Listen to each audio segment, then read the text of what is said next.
Hello everyone. आज हम discuss करेंगे electrical estimation and costing paper की कुछ इंपॉर्टेंट मल्टीपल चॉइस क्वेश्चंस जो कि वेरियस गवर्नमेंट एग्जामिनेशंस में आ चुकी है। So let's start with the question number 1। ECC stands for electrical continuity conductor. तो बेसिकली क्या होता है ना, कोई एक इलेक्ट्रिकल अप्लायंस की जो मेटल बॉडी होती है उसको हम अर्थ से कनेक्ट करते हैं, अर्थ पॉइंट से कनेक्ट करते हैं। और ये अर्थ पॉइंट कहाँ पे एग्जिस्ट करता है? सॉकेट में एग्जिस्ट करता है, 3 पिन सॉकेट में एग्जिस्ट करता है। तो जब हम कनेक्ट करते हैं तो हमको एक कंडक्टर की ज़रूरत होती है और उसी कंडक्टर को बोलते हैं electrical continuity conductor. The next question, the maximum permissible value of earth resistance for large power station. कोई एक लार्ज पावर स्टेशन है, उसकी अर्थ रेजिस्टेंस की वैल्यू कितने से ज़्यादा नहीं होनी चाहिए? 0.5 ओम से ज़्यादा नहीं होनी चाहिए कोई एक लार्ज पावर स्टेशन की अर्थ रेजिस्टेंस। अगर that power station is a major power station तो 1 ओम तक चल जाता है। और अगर कोई एक स्मॉल सबस्टेशन है तो उसका जो अर्थ रेजिस्टेंस है वो 2 ओम से ज़्यादा नहीं होना चाहिए। Third question, H for Indian electricity rule number 35 states about the caution notice. Option B is the right answer. देखो, कभी भी अगर तुम कोई ट्रांसफार्मर या तो जनरेटर या मोटर देखते हो कोई भी एक इलेक्ट्रिकल इंस्टॉलेशंस में, तो उसमें एक कॉशन नोटिस रहता है, उसको हम वार्निंग साइन बोर्ड भी बोलते हैं। तो उसमें बेसिकली डेंजर बोल के लिखा रहता है और वर्किंग वोल्टेज मेंशन रहता है। और इसके साथ साथ ये जो लिखा रहता है ये कौन से लैंग्वेजेस में लिखा रहता है? इंग्लिश, हिंदी और एक तो लैंग्वेज होता है जो कि लोकल लैंग्वेज होता है, उस लैंग्वेज में लिखा रहता है। Moving to the next question, question number 4। VIR stands for vulcanised Indian rubber. ये एक इंसुलेशन कोटिंग होता है जो कि केबल में यूज किया जाता है। डिफरेंट टाइप्स ऑफ केबल में मैंने ये बताया था कि VIR जो होता है वो वोल्केनाइज्ड इंडियन रबर होता है। Question number 5। RCC stands for reinforced cement concrete. Option C is the right answer. Question number 6। The height level of switch board from the floor must be at 1.5 metre. तो जो हमारा switch board होता है वो ground से कितने height में रहना चाहिए? उसका हाइट होगा 1.5 metre from the ground level, मतलब ग्राउंड से 1.5 मीटर के ऊपर हम स्विच बोर्ड को प्लेस करते हैं। Question number 7। H for rule number 65 of voltage test. If the normal working voltage exceeds 1000 volts but does not exceeds 11,000 volts, then which of these following option is correct? Option B is correct. The testing voltage shall be double the normal working voltage. देखो, अगर कोई एक normal line है जिसमें normal working voltage कितना है, assume करते हैं 5000 वोल्ट, क्योंकि ये जो 5000 है ये 1000 से ज़्यादा है और 11000 से कम है। तो ऐसे टाइप ऑफ जो लाइन होते हैं जो कि वर्किंग वोल्टेज 11,000 से कम होते हैं और 1000 से ज़्यादा होते हैं, उनके केस में जो टेस्टिंग वोल्टेज होगा वो डबल होगा नॉर्मल वर्किंग वोल्टेज से। तो लेट की जो नॉर्मल वर्किंग वोल्टेज है वो 5000 वोल्टेज है। तो इसके लिए हमको टेस्टिंग वोल्टेज कितना लेना पड़ेगा? डबल लेना पड़ेगा, मतलब 10,000 लेना पड़ेगा। तो उस लाइन को हम 10,000 वोल्ट्स से चेक करेंगे कि ये ठीक से काम कर रहा है कि नहीं। अगर वो 10,000 को विथस्टैंड कर रहा है तो इसका मतलब वो 5,000 को भी इजीली हैंडल कर सकता है। तो जब भी हम कोई एक लाइन है जिसमें जो वर्किंग वोल्टेज है वो 1000 से ज़्यादा है और 11,000 से कम है, तो उस लाइन को जब हम टेस्ट करते हैं तो टेस्टिंग वोल्टेज को हम कितना लेते हैं? डबल लेते हैं नॉर्मल वर्किंग वोल्टेज से। तो अगर मेरा नॉर्मल वर्किंग वोल्टेज 5000 है तो अब बताओ टेस्टिंग वोल्टेज कितना होगा? 10,000 वोल्ट्स। तो हम 10,000 वोल्ट्स अप्लाई करेंगे उस लाइन के ऊपर और देखेंगे कि इस लाइन में कोई फॉल्ट हो रहा है कि नहीं, ये माल फंक्शन तो नहीं कर रहा है लाइन। अगर नहीं कर रहा है, वो विथस्टैंड कर जा रहा है, तो इसका मतलब ये हुआ कि जो लाइन है वो सेफ है 5000 में वर्क करने के लिए। ऐसे करते हैं हमारा टेस्टिंग जब हम कोई एक लाइन को टेस्ट करते हैं। लेकिन ये सिर्फ 1000 वोल्ट से ज़्यादा और 11,000 से कम वाले लाइन के लिए वैलिड है कि डबल वोल्टेज में हम चेक करते हैं। Moving to the question number 8। Light fan and 5 ampere socket outlet sub circuits with number of points not exceeding 10 और dash watts in each sub circuit. तो देखो, कोई अगर एक सब सर्किट है और वो जो सब सर्किट है वो लाइटनिंग सब सर्किट है, तो मैंने बता दिया हूँ क्लासेस में भी कि जो सब सर्किट होते हैं लाइटनिंग सब सर्किट्स, उनमें मैक्सिमम हम कितने पॉइंट्स ले सकते हैं, 10 पॉइंट्स मैक्सिमम ले सकते हैं। और वो एक सब सर्किट कितने पावर को हैंडल कर सकता है, मैक्सिमम 800 वाट पावर को हैंडल कर सकता है। Moving to the next question, question number 9। As per rule number 67, the neutral point in star connected system shall be earned by not less than dash separate and distinct connection. ये होगा 2, मतलब 2 separate points में तुमको earthing provide करना पड़ेगा। तो इसको समझने के लिए जो साइट में ये जो डायग्राम है इसको देखते हैं।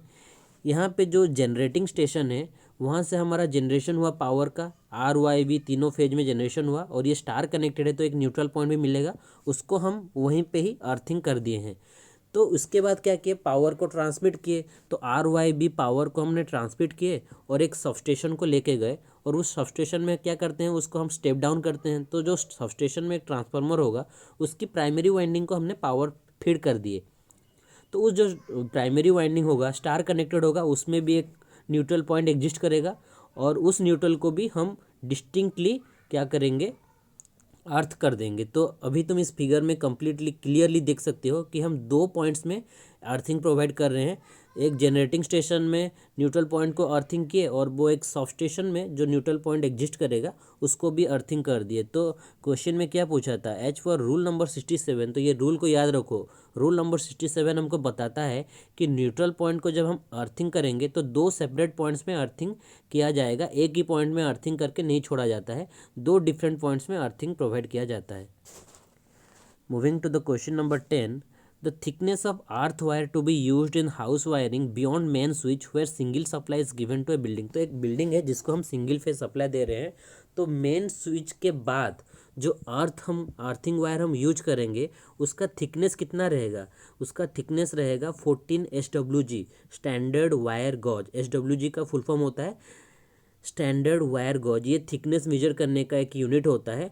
तो 14 SWG वाला अर्थ वायर को हम यूज करते हैं, कोई एक सिंगल सप्लाई बिल्डिंग है उसको हम अर्थ वायर का जो कनेक्शन देंगे उसके लिए 14 SWG वाला अर्थ वायर यूज किया जाता है। Question number 11 is asking the SI unit of luminous intensity of light. Light की जो लुमिनस इंटेंसिटी होती है उसको कौन से यूनिट से मेजर किया जाता है, इसकी यूनिट होती है कैंडेला। अगर क्वेश्चन में पूछा है कि what is the unit of illuminance तो वो होता है लक्स। और अगर क्वेश्चन में ये पूछा है कि what is the unit of luminous flux तो वो होगा ल्यूमेन। बहुत ही इंपॉर्टेंट क्वेश्चन है। लाइटनिंग चैप्टर में मैंने ये बताया हूँ कि lightning different types of lightning connection क्या होता है, लाइटनिंग डिज़ाइन कैसे करते हैं। तो उस टाइम मैंने ये बता दिया था कि जो यूनिट होता है इल्यूमिनेंस का होता है लक्स, और ल्यूमिनस फ्लक्स का जो यूनिट होता है वो ल्यूमेन होता है, और ल्यूमिनस इंटेंसिटी ऑफ लाइट का अगर कोई यूनिट पूछा है तो वो हो जाएगा candela. 12th question is asking the size of aluminium conductor for the geyser shall be. अगर तुम एक गीज़र यूज कर रहे हो उसके लिए एल्यूमिनियम कंडक्टर वायर यूज किए हो तो उसकी साइज कितनी होनी चाहिए, उसकी साइज 4 स्क्वायर mm होनी चाहिए। उससे ज़्यादा होने से भी चलेगा लेकिन 4 स्क्वायर mm से कम नहीं होनी चाहिए, क्योंकि ये पावर सर्किट होता है। गीज़र जो होता है एक पावर सर्किट इक्विपमेंट या तो पावर सर्किट अप्लायंस होता है। Question number 13, the guarding rules are stated in which rule. Guarding rules are stated in the rule number 87। तुम अगर इंडियन इलेक्ट्रिसिटी रूल 87 पढ़ोगे तो वहाँ पे तुमको बताया गया है कि गार्डिंग कैसे करते हैं, क्यों करते हैं। देखो गार्डिंग बेसिकली क्यों करते हैं, अगर इलेक्ट्रिक लाइंस के नीचे कोई भी हम गार्डिंग यूज नहीं करेंगे तो वो क्या होगा, अगर किसी प्रॉब्लम से वो टूट जाता है जो ट्रांसमिशन लाइन है वो तो डायरेक्ट ही नीचे गिरेगा। तो अगर नीचे कोई ह्यूमन बींग्स हो गया या तो एनिमल हो गया उनके ऊपर आएगा तो उनकी लाइफ के ऊपर डेंजर है। तो इसलिए क्या करते हैं, ह्यूमन लाइफ को या तो एनिमल लाइफ को प्रोटेक्ट करने के लिए क्या किया जाता है कि लाइन के नीचे एक जाल बिछाया जाता है जिसको हम गार्डिंग बोलते हैं। तो ये करने से क्या होता है कि अगर कभी भी कुछ अनहोनी हो के लाइन जो है वो टूट जाता है और वो गिरता है तो डायरेक्ट नीचे नहीं गिर के वो जो जाल हमने बिछाए होंगे जिसको हम गार्डिंग बोल रहे हैं उसके ऊपर गिरेगा। सो ये करके हम public life, public property, animal life को प्रोटेक्ट करते हैं। तो ये सारे इन्फॉर्मेशन जो है वो इंडियन इलेक्ट्रिसिटी रूल नंबर 87 में लिखा गया है। तो गार्डिंग रूल कौन से रूल में स्पेसिफाइड किया गया है? रूल नंबर 87 में स्पेसिफाई किया गया है। Question number 14, that keeps the conductor at a safe distance from each other and from the pole. तो देखो, जो क्रॉस आर्म रहता है उसका फंक्शन क्या होता है ना, क्रॉस आर्म क्या करता है, जो कंडक्टर होते हैं उनके बीच में एक डिस्टेंस को मेंटेन करके रखता है, उनके बीच में जो दूरियां रहनी चाहिए उसको वो मेंटेन करके रखते हैं। ये तो करते ही करते हैं, इसके साथ साथ कंडक्टर और पोल के बीच में भी जो डिस्टेंस रहना चाहिए इसको भी मेंटेन करने में हेल्प करते हैं cross arm. Question number 15, ACSR conductor used for giving service connection to a consumer having a load of 12 kilowatt is of size। देखो, अगर हम सर्विस कनेक्शन दे रहे हैं, एक 12 किलोवाट की लोड है उसको हम सर्विस कनेक्शन दे रहे हैं, तो जो वायर होगा उसकी थिकनेस या तो उसकी साइज कितनी होनी चाहिए? 19.4 square mm square, 19.4 mm square होनी चाहिए। Question number 16, the minimum size of the copper conductor for the load not exceeding 1 kilowatt. अगर 1 किलोवाट से कम या तो 1 किलोवाट के आसपास कोई एक लोड है जिसको हम कॉपर कंडक्टर से सप्लाई दे रहे हैं, तो उस कॉपर कंडक्टर की साइज कितनी होनी चाहिए, उसकी थिकनेस कितनी होनी चाहिए? 10 SWG वाले जो कॉपर कंडक्टर आते हैं वो हम यूज करेंगे, और उसकी रेटिंग कितनी होनी चाहिए? 37 ampere. Question number 17, a device capable of making and breaking the circuit under all conditions, so designed to break the current automatically under abnormal condition is called circuit breaker। तो जो circuit breaker होता है वो कोई भी एक abnormal condition में क्या करता है, सर्किट को ब्रेक कर देता है, सो दैट जो हमारा बहुत ही कीमती इक्विपमेंट्स होते हैं वो प्रोटेक्टेड हो जाते हैं। तो ये डिवाइस कौन सा है जो कि हमारा मेकिंग एंड ब्रेकिंग करता है depending upon the fault condition? तो ये होता है हमारा सर्किट ब्रेकर, और ये ऑटोमेटिकली वर्क करता है। Question number 18, which of the following is not an accessories of conduit system. तो देखो, घर में जब हम वायरिंग करते हैं तो कॉन्ड्यूट पाइप के अंदर से वायर को लेके जाते हैं, तो उसमें ये सारे जो इक्विपमेंट होते हैं वो यूज होते हैं, लेकिन क्वेश्चन में क्या पूछा है, इनमें से कौन सा जो एक्सेसरीज है वो एक कॉन्ड्यूट सिस्टम की पार्ट में नहीं है? तो ऑब्वियसली कैपिंग को तो हम कॉन्ड्यूट में नहीं यूज करते हैं, कैपिंग तो यूज होता है केसिंग एंड कैपिंग के केस में। बेंड्स, एल्बोज, बुशिंग, ये सारे तो हम यूज करते हैं कॉन्ड्यूट सिस्टम्स में। बेंड्स को क्यों यूज करते हैं? तो जब भी एक कंडक्टर को हम बेंड करते हैं, मतलब कॉन्ड्यूट पाइप जब हमको बेंड करके लेना होता है कॉर्नर पॉइंट में, जब हम कॉर्नर पॉइंट में क्या कर रहे हैं, कॉन्ड्यूट पाइप को इंस्टॉल कर रहे हैं, तो जब कॉर्नर पाइप में आएगा तो वो बेंड्स के हेल्प में दो कॉन्ड्यूट पाइप को हम ज्वाइन करते हैं with the help of a bends. और एल्बो को क्यों यूज करते हैं? कि जब हमको एक शार्प 90 डिग्री टर्न लेना होता है तो उस टाइम क्या करते हैं, एक कॉन्ड्यूट पाइप को दूसरे कॉन्ड्यूट पाइप से एल्बो से ज्वाइन करते हैं, और ये एक शार्प 90 डिग्री टर्न हमको दे देता है। बुशिंग का भी यूज क्यों करते हैं? देखो, जब एक टर्मिनल बॉस है उसके अंदर हम कॉन्ड्यूट पाइप्स को एंटर करवाते हैं, तो उसके अंदर जो वायर्स होते हैं तो वो क्या होते हैं ना, वो टर्मिनल बॉक्स की जो एजेस होते हैं उनसे वो कॉन्टैक्ट्स में आते हैं, और एक फोर्स क्रिएट होता है जो कि वो जो कंडक्टर होगा, मटेरियल होगा, उसकी इंसुलेशन को डैमेज कर सकता है, बिकॉज जो एज होते हैं वो बहुत ही शार्प होते हैं। तो इसीलिए जो कंडक्टर होते हैं कॉन्ड्यूट पाइप के अंदर, उनका एक सेफ लैंडिंग कराना होता है हमारा टर्मिनल बॉक्स के अंदर, तो इसलिए हम बुशिंग को यूज करते हैं। इसका जो सरफेस है वो बहुत ही स्मूथ रहता है, तो जब भी हमारा एक कॉन्ड्यूट पाइप एक टर्मिनल बॉक्स के अंदर एंटर करता है तो वो जो कंडक्टर उसके अंदर होता है वो एक सॉफ्ट लैंडिंग कैसे कर सकता है, इसके लिए हम बुशिंग यूज करते हैं। और ये बुशिंग क्या करता है, सरफेस को स्मूथ कर देता है, इसलिए उसका सॉफ्ट लैंडिंग होता है कोई एक टर्मिनल बॉक्स के अंदर, जिससे उसका जो इंसुलेशन डैमेज नहीं होता है। तो इससे ये हमको पता चल रहा है कि ये सारे तो हमारे एक्सेसरीज होते हैं कॉन्ड्यूट सिस्टम की। क्वेश्चन में ये पूछे कौन सा नहीं है, कैपिंग ही नहीं है, क्योंकि कैपिंग तो हमारा यूज होता है केसिंग कैपिंग वाले जो हम वायरिंग पढ़े थे उसमें यूज कर रहे थे। Moving to the question number 19, ACSR stands for aluminium conductor steel reinforced. Question number 20, dash insulators are also called as spool insulator. तो जो सेकल इंसुलेटर होते हैं उनको ही हम बोलते हैं स्पूल इंसुलेटर। बेसिकली स्पूल का मतलब ये होता है कि राउंडेड शेप, कोई एक ऑब्जेक्ट अगर राउंडेड शेप का होता है तो उसको हम स्पूल बोल सकते हैं। तो जो सेकल इंसुलेटर भी होते हैं उनका जो शेप होता है वो लगभग राउंडेड होता है, तो इसीलिए सेकल इंसुलेटर को स्पूल इंसुलेटर भी कहा जाता है। Question number 21. As per rule number 55, the frequency of an AC supply not to vary from declared frequency by more than how much percent? By more than 3%। देखो जो हमारा supply frequency होता है वो कितना हर्ज होता है, 50 हर्ज होता है। तो हमारा इंडियन इलेक्ट्रिसिटी रूल नंबर 55 में ये स्पेसिफाई किया गया है कि जो सप्लाई फ्रीक्वेंसी उसमें जो वेरिएशन है वो 3% से ज़्यादा नहीं होना चाहिए। मतलब 50 हर्ज का 3% लेंगे और उसको ऐड कर देंगे 50 में, और 3% जितना आया होगा उसको आई थिंक 1.5 आएगा, उसको 50 में ऐड करो और 50 से माइनस करो, तो इसी रेंज में ही हमारा फ्रीक्वेंसी का वेरिएशन होना चाहिए। तो 51.5 से लेके 48.5 इसके बीच में ही फ्रीक्वेंसी का वेरिएशन ठीक है। अगर इससे ज़्यादा हो रहा है तो पेनल्टी लगेगा जो भी जनरेटिंग कंपनी है उसके ऊपर। ये हमारा rule number 55 Indian electricity rule 55 में प्रिस्क्राइब किया गया है, स्पेसिफाई किया गया है।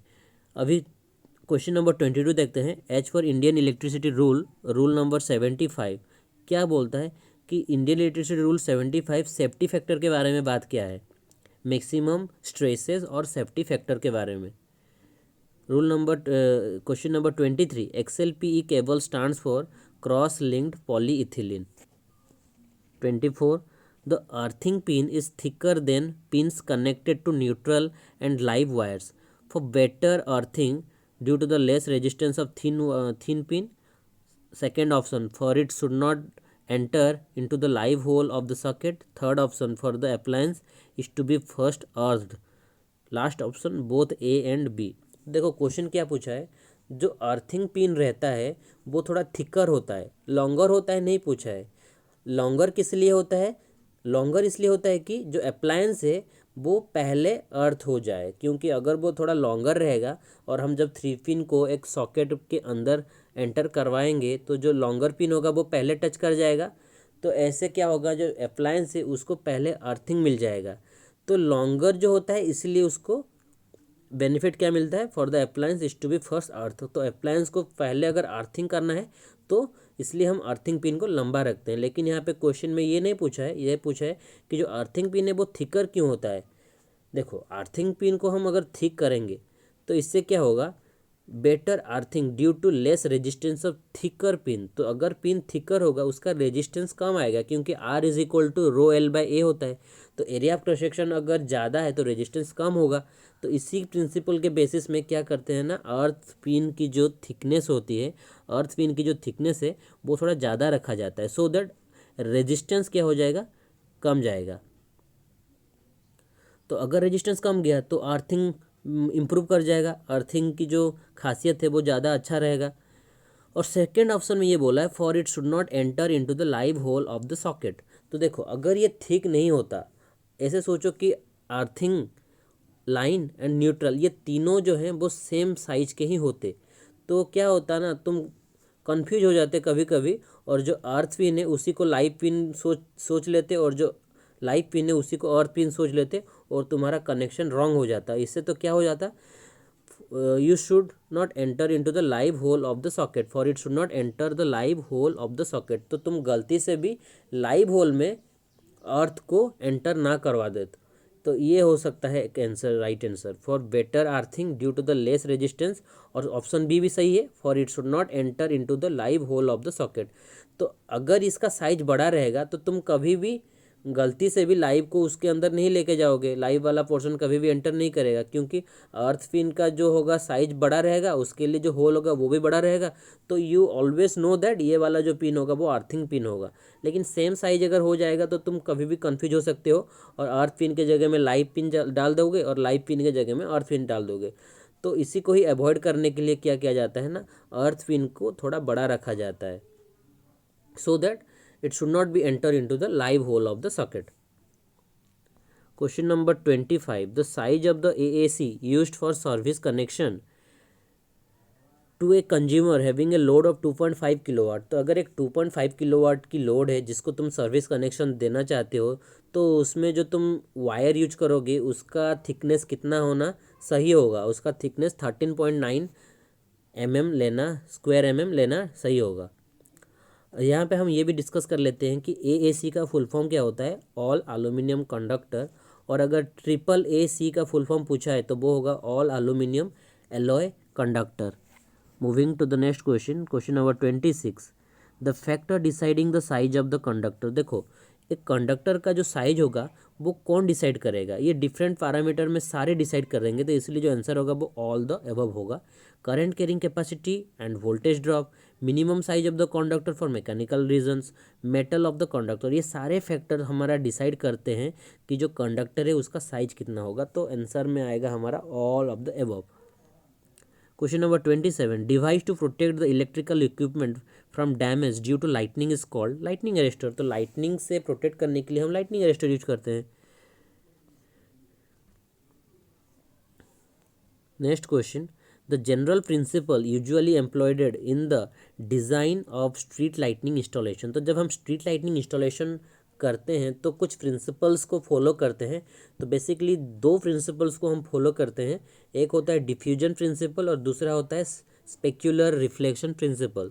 तो जो ऑप्शन आएगा हमारा ऑप्शन डी है वो करेक्ट है, बोथ ए एंड बी लिखा है। The insulator used where there is a dead end or corner or sharp curve in HT transmission line. तो अगर एक डेड एंड है या तो शार्प कर्व है या तो एक कॉर्नर पॉइंट है तो वहाँ पे कौन से टाइप की इंसुलेटर की यूज किया जाता है, वहाँ पे बेसिकली स्ट्रेन इंसुलेटर को यूज किया जाता है। The factors, question number 30, the factors on which the value of earth resistance depends. The value of earth resistance depends on the moisture content of the soil, temperature of the soil, depth of the electrode. So इसलिए all the above is the right answer। मतलब जब तुम earthing करते हो तो moisture content कितना है soil में वो भी एक फैक्टर होता है कि अर्थिंग रेजिस्टेंस कितना दिखाएगा, टेम्परेचर कितना है सॉइल का, डेप्थ ऑफ इलेक्ट्रोड, तुमने कितने डेप्थ के अंदर इलेक्ट्रोड को प्लेस किए हो, ये सारे फैक्टर डिसाइड करेंगे कि तुम्हारा जो अर्थिंग है वो एक बेटर अर्थिंग है कि ख़राब अर्थिंग किए हो। तो इसलिए जब अर्थिंग रेजिस्टेंस हम निकालते हैं तो ये सारे फैक्टर्स को कंसीडर किया जाता है। तो इस सारे फैक्टर के ऊपर हमारा अर्थिंग रेजिस्टेंस डिपेंड करता है। Question number 31, which of the following factors are kept in mind for the choice of conductor. तो जब तुम एक कंडक्टर को चॉइस करते हो यूज करने के लिए तो तुम उसका मैकेनिकल स्ट्रेंथ देखते हो, उसका इम्पीडेंस देखते हो, termination and current carrying capacity, कितना करंट कैरी कर सकता है वो भी देखते हो, कितना फ्लेक्सिबल है और इसका कंडक्टर कॉन्फ़िगरेशन कैसा है, ये सारा चीज़ को तुम ऑब्जर्व करते हो, इसके बाद सिलेक्ट करते हो कौन सा कंडक्टर यूज करना है। तो आंसर होगा all the above. 32, the earthing electrodes should always be placed in vertical position inside the earth feet for better contact with all different earth layer। तो देखो जो अर्थ में हम डिफरेंट लेयर क्रिएट करते हैं, जब हम अर्थिंग करते हैं तो हम डिफरेंट लेयर्स क्रिएट करते हैं, Coke layer, salt layer, Coke layer, salt layer, ऐसे करके जो लेयर हम क्रिएट करते हैं उस लेयर के साथ ये जो हमारा अर्थिंग प्लेट होगा वो सारे लेयर्स के साथ कांटेक्ट में रहेगा अगर तुम इसको वर्टिकली प्लेस करोगे। लेकिन अगर तुम इसको हॉरिजॉन्टल प्लेस करते हो तो क्या प्रॉब्लम होगा, जिस लेयर के ऊपर होगा उसी लेयर से खाली कांटेक्ट में आएगा, बाकी डिफरेंट लेयर्स के साथ तो ये कांटेक्ट में नहीं आएगा। तो इसीलिए जो वर्टिकल पोजीशन होगा ये ऐसा पोजीशन है जिसमें कि ये सारे लेयर्स के साथ सबसे मैक्सिमम कांटेक्ट में रहेगा। तो इसीलिए हम हमेशा जो अर्थिंग प्लेट होता है उसको वर्टिकल पोजीशन में इंस्टॉल किया जाता है। अगर कोई एंगल में करोगे तो इसका जो कांटेक्ट होगा वो डिक्रीज कर जाएगा डिफरेंट लेयर्स के साथ। वर्टिकल पोजीशन में सबसे ज़्यादा कांटेक्ट में ये रहता है डिफरेंट लेयर्स के साथ। Question number 33, what should be the clearance above ground for overhead lines, service lines erected across a street line at any part thereof be at height less than dash for high voltage line। तो देखो अगर एक transmission line है वो कितना ground से clearance रखेगा, अगर ये जो लाइन है वो अक्रॉस ए स्ट्रीट तुम्हारा जाना है, अक्रॉस ए स्ट्रीट है, अलोंग द स्ट्रीट के लिए दूसरा होता है और अक्रॉस द स्ट्रीट के लिए दूसरा होता है। हाई वोल्टेज लाइन के लिए तुमको एटलीस्ट 20 फीट की क्लियरेंस रखना होगा। तो आंसर होगा 20 फीट। लेकिन अगर क्वेश्चन में ये पूछा है कि इरेक्टेड हुआ है जो ट्रांसमिशन लाइन उसको हम इरेक्ट किए हैं along a straight line, question की वर्डिंग को देखना है, अक्रॉस ए स्ट्रेट लाइन लिखा है कि अलोंग अ स्ट्रेट लाइन लिखा है। अगर अलोंग अ स्ट्रेट लाइन लिखा है तो इसके लिए लो एंड मीडियम वोल्टेज के लिए तुमको 18 फीट की क्लियरेंस रखना होगा, और अगर ये हाई वोल्टेज लाइन है इसके लिए तुमको 19 फीट की गैप मेंटेन करना होगा। तो यहाँ पे हमको क्वेश्चन पूछा था अक्रॉस ए स्ट्रीट, मतलब एक स्ट्रीट को ये क्रॉस कर रहा है जो ट्रांसमिशन लाइन है, तो इसके केस में तुमको मिनिमम 20 फीट की हाइट रखनी होगी, 20 फीट की गैप रखनी होगी for a high voltage line. RCCB stands for residual current circuit breaker. ये जो सर्किट ब्रेकर है, ये सेंस करता है लीकेज करंट। ये भी पता रहना चाहिए कि जो RCCB सर्किट ब्रेकर होता है, रेसिडुअल करंट सर्किट ब्रेकर, ये हमारा लीकेज करंट को सेंस करता है। Question number 35, the earthing applied at place where it is difficult to dig pit of desired depth due to the rocky soil is called wire और strip earthing. देखो, अगर तुम ऐसे इलाके में अर्थिंग करना चाहते हो जहाँ पे कि रॉकी सॉइल है, तो वहाँ पे तो तुमको डिग करने में बहुत ही परेशानी होगी, तो इसलिए ऐसे जगह में it is preferable to do wire और स्ट्रिप अर्थिंग। बिकॉज अगर तुम रॉड, प्लेट या पाइप अर्थिंग करोगे तो तुमको खोदने में बहुत ही टाइम वेस्ट होगा और वो बहुत डिफ़िकल्ट प्रोसेस हो जाएगा, कॉस्ट भी बहुत बढ़ जाएगा तुम्हारा अर्थिंग करने का। Question number 36, the earthing electrode should be placed within a distance of 1.5 metre from the building whose installation system is being earth. तो जो अर्थिंग इलेक्ट्रोड होगा वो बिल्डिंग से कितने मीटर गैप में रहना चाहिए, बिल्डिंग और अर्थिंग इलेक्ट्रोड के बीच में क्लियरेंस कितना रहना चाहिए, 1.5 मीटर की एटलीस्ट क्लियरेंस रहना चाहिए। Question number 37, consider the following statement, the resistance of earth wire system depends upon. पहला ऑप्शन है शेप ऑफ इलेक्ट्रोड, दूसरा depth to which the electrode is driven into earth, third option specific resistance of the soil, fourth option material of electrode. तो ये सारे factors के ऊपर depend करते हैं रेजिस्टेंस ऑफ अर्थ वायर कितना होगा। Question number 38, the distance between two electrodes in pipe earthing should not be less than 2 times the electrode length. तो देखो, जो इलेक्ट्रोड का लेंथ होगा उससे 2 टाइम्स तुम्हारा दो पाइप्स के बीच में गैप रहना होगा, यही क्वेश्चन था। तो डिस्टेंस बिटवीन 2 इलेक्ट्रोड मतलब तुमने 2 इलेक्ट्रोड को जो प्लेस किए हो उनके बीच में कितना डिस्टेंस को मेंटेन करोगे। ये जो डिस्टेंस होगा वो 2 टाइम्स इंडिविजुअल इलेक्ट्रोड का लेंथ, मतलब एक इलेक्ट्रोड का लेंथ कितना है उसको 2 से मल्टीप्लाई कर दो और जितना भी वैल्यू आएगा, सपोज एक इलेक्ट्रोड का लेंथ 5 मीटर है तो तुमको उससे 2 से मल्टीप्लाई कर देना है, तो 10 मीटर तुम्हारा दो इलेक्ट्रोड के बीच में गैप रहना है, मिनिमम 10 मीटर का गैप रखना है। Question number 39, the resistance of earth increases sharply when moisture fall below. तो अगर तुम्हारा अर्थ का मॉइस्चर कंटेंट फॉल करता है बिलो 20%, तो इसका जो रेजिस्टिविटी है वो इंक्रीज कर जाता है sharply. Question number 40, the last question, for giving service connection to a consumer having a load of 1 kilowatt copper conductor is used. मतलब तुम एक सर्विस कनेक्शन प्रोवाइड कर रहे हो एक 1 किलोवाट लोड को, तो तुम जो कंडक्टर यूज कर रहे हो वो कॉपर कंडक्टर है, तो उसका कितना साइज तुमको लेना होगा, मतलब उसका थिकनेस कितना रहेगा, वो कौन से साइज का कॉपर कंडक्टर तुम प्रिफर करोगे एक 1 किलोवाट लोड के लिए। तो इसका राइट आंसर होगा 10 SWG having a current carrying capacity of 37 ampere. मतलब अगर तुम एक 1 किलोवाट लोड को सर्विस कनेक्शन दे रहे हो तो उसके लिए जो तुमको कंडक्टर लगेगा कॉपर कंडक्टर वो 10 SWG वाला होगा और उसका करंट कैरिंग कैपेसिटी 37 एम्पियर होगा। Thank you.